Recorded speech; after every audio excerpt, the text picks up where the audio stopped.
Bonjour tout le monde, ici Michael ou Mr Flamingo si vous préférez, et bienvenue pour cette nouvelle vidéo. Mr Flamingo, Flamingo, Mr Flamingo, que tout le monde connaît Flamingo, Flamingo, Mr Flamingo, go. Oui, je suis un petit décalage dans les vidéos que j'avais annoncées dans ma vidéo bonne année puis objectif pour cette année, parce qu'il y a encore 2 tops que je veux faire en début d'année 2026, donc je commence ça ici tout de suite avec mon top des films que j'attends le plus en 2026. J'ai fait la liste sur mon téléphone et pour éviter d'être peut-être trop prévisible pour vous, j'ai décidé de classer ça en ordre chronologique des sorties au cinéma. Let's go!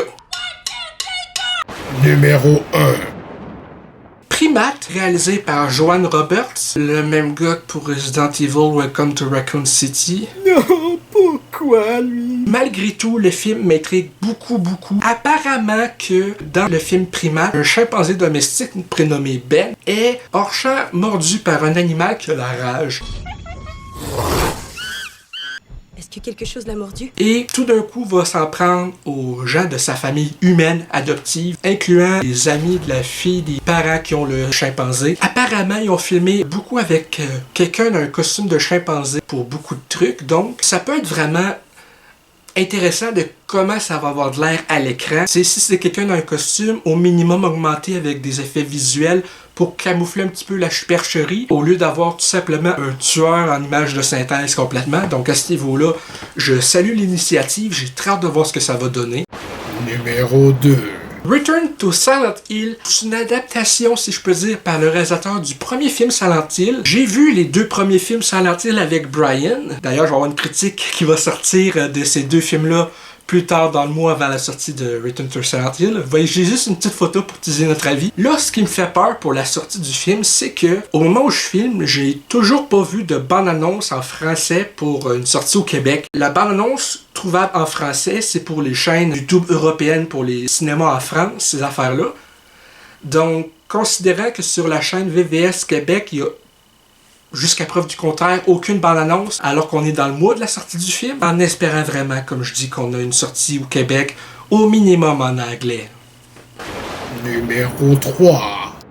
À peine une semaine avant mes 28 ans, on va avoir le droit à Frisson 7. J'ai vraiment hâte de voir ce que ça va donner. Réalisé par le créateur de la licence, Kevin Williamson. T'as Neve Campbell qui revient. T'as Courtney Cox, Matthew Lillard, David Arquette. J'ai vraiment hâte de voir ce que ça va donner. Comment ils vont utiliser le personnage de Stu. Comment ils vont utiliser le personnage de Dewey. Surtout avec les grosses rumeurs sur l'utilisation par les tueurs de l'intelligence artificielle pour faire douter Sidney puis Gale puis les tourmenter avec des tueurs du passé ou même des victimes précédentes. Regarde, j'ai hâte. Numéro 4. Supergirl, Woman of Tomorrow, ou tout simplement maintenant Supergirl, est une adaptation, si je peux dire, du livre justement Woman of Tomorrow par Tom King. La bande-annonce m'a donné tellement de feeling par rapport à l'anticipation, l'action, Millie Alcock dans le rôle de Supergirl qu'on a vu brièvement dans Superman. Jason Momoa qui revient dans le nouveau DCU, cette fois-ci sous les traits de Lobo, un personnage qu'il est fan depuis vraiment longtemps, donc de pouvoir le voir arriver dans ce nouvel univers-là pour jouer un personnage qui lui va aussi beaucoup plus physiquement que Aquaman, je trouve que c'est génial. Numéro 5. The Odyssey par Christopher Nolan s'annonce être un film d'envergure. Je sais pas c'est quoi le budget pour ce film-là, vu tous les acteurs qu'ils ont jusqu'à maintenant, mais un film sur l'Odyssée, vu par Christopher Nolan, de plonger dans l'univers fantasy avec Cyclope, ces affaires-là, sachant de quoi il est capable, comme réalisateur et scénariste, très hâte de voir ce que ça va donner comme produit final. Numéro 6. Spider-Man Brand New Day est le 4e film Spider-Man dans le Marvel Cinematic Universe. Sachant qu'ils font revenir Mark Ruffalo et que selon les images de tournage, son personnage avait aucun pointillé pour de la motion capture, ces affaires-là. J'espère vraiment que ça veut dire que le personnage de Bruce Banner va avoir définitivement abandonné le Smart Hulk pour revenir à ce qui fait le charme de Hulk dans les films Marvel. Surtout depuis qu'on a justement aucun film solo depuis 2008. Faut que le personnage de Hulk soit mieux utilisé. Il paraît que qu'il va être plus sauvage que jamais auparavant dans le film. Puis regarde, le tournage est fini depuis quoi, le 19 décembre, on sait même pas c'est qui le méchant principal du film. T'as Destin Daniel Cretton à la réalisation. Je veux pas être méchant envers John Watts, mais c'est un hostie d'upgrade par rapport à John Watts en termes de mise en scène. Pour moi, John Watts, la meilleure mise en scène de ce Spider-Man, c'est l'illusion dans Far From Home avec Mysterio, ces affaires-là. Numéro 7. Le 11 septembre 2026, on va avoir le droit au troisième film de l'univers cinématographique DC Comics avec le film Clayface. Il paraît que c'est un film qui va être un body horror classé R aux États-Unis. Apparemment que Clayface dans le film, c'est un acteur qui se fait appeler Matt Hagen.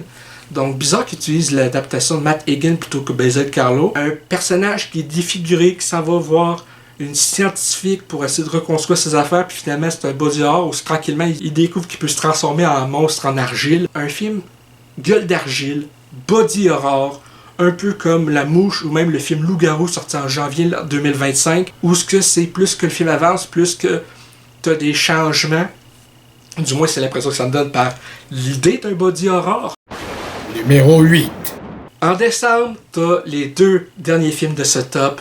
On va commencer ça par Jumanji 4. On sait que le tournage est commencé. On sait un petit peu le casting, à quoi s'attendre des acteurs des trois précédents Jumanji qui reviennent. J'espère qu'ils vont aborder Jürgen le Brutal qui était révélé dans le dernier comme étant un avatar. J'espère vraiment que ça va être utilisé. L'affaire, c'est que selon le casting présentement, t'as pas l'acteur qui revient. Donc, Numéro 9. le dernier film de 2026 qui m'intéresse, regarde, Avengers Doomsday. Les Russo qui reviennent à la réalisation. T'as un casting de malade mental avec Robert Downey Jr. qui ici va jouer Dr. Doom. D'ailleurs, le titre québécois du film, je me serais attendu à autre chose que Avengers Dr. Doom. J'espère juste vraiment que le personnage de Dr. Doom n'est pas un variant de Tony Stark, que c'est juste que ça va jouer avec les méninges des gens qui l'affrontent. Mettons qu'ils le voient sans son masque, puis c'est genre Tony, puis là, t'as Dr. Doom qui est genre, c'est qui Tony? Ça serait tellement un truc hot. Oh my god. Fait que c'est pas mal ça pour les films de 2026 que j'attends impatiemment. J'espère que ça vous a plu. Si c'est le cas, n'hésitez pas à me le dire dans les commentaires, à laisser un petit like, ça fait toujours plaisir, et un abonnement à ma chaîne pour ne rien rater de mes prochaines vidéos. Sur ce, c'était Michael, et je vous dis à la prochaine. Peace and love.